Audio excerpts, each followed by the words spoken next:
Naddya Athira, and I'm the third presenter. Quantitative Strategic Planning Metric (QSPM). So, what does Quantitative Strategic Planning Metrics or QSPM means?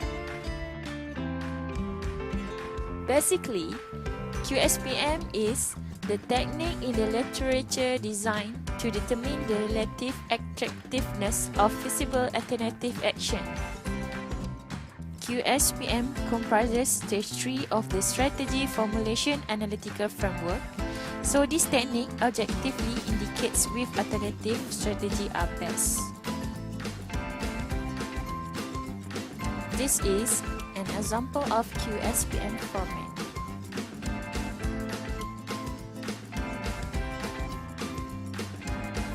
Next is step to develop the QSPM. Step 1. Make a list of the firm's key external opportunities or threats and internal strengths or weaknesses in the left column of the QSPM. This information should be taken directly from the EFP matrix and IFP matrix, including minimum 10 external and 10 internal key success factor. Step 2. Assign weights to each key external and internal factor. These weights are identical to those in the IFE matrix and EFE matrix. The weights are represented in a straight column just to the right of the external and internal critical success factor. Step 3. Examine the stage 2 matrices and identify alternative strategies that organizations should consider implementing. Step 4. Determine the attractiveness score.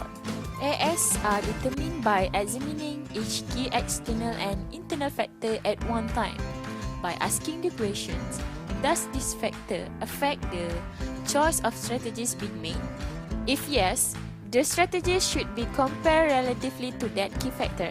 If no, the respective key factor does not affect the choice being made. Step 5. Compute the total attractiveness score. The total attractiveness score indicates the relative attractiveness of each alternative strategy, considering only the impact of the adjacent external or internal critical success factor. So, the higher the total attractiveness score, the more attractive the strategic alternative. Step 6. Compute the sum total attractiveness score. Let's move to the strengths of QSPM. First, it provides a framework to prioritize the strategies. It can be used for comparing strategies at any level such as corporate, business, and functional. Second, it integrates external and internal factors into decision-making process. So QSPM can be developed for small and large-scale profit and non-profit organizations. For the weaknesses of QSPM, first, it can be only as good as the prerequisites, information, and matching analysis upon which it is based. It requires good judgment in assigning attractiveness scores. Third, the sum total attractiveness score can be really close such that a final decision is not clear.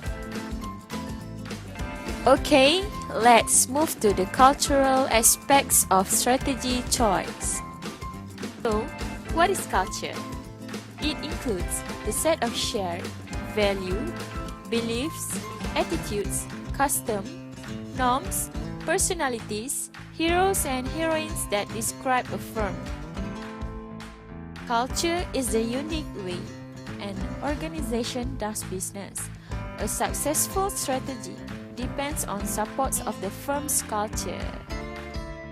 A culture also provides an explanation for the difficulties for a firm encounters when it attempts to shift its strategic direction. So, that's all from me. Thank you.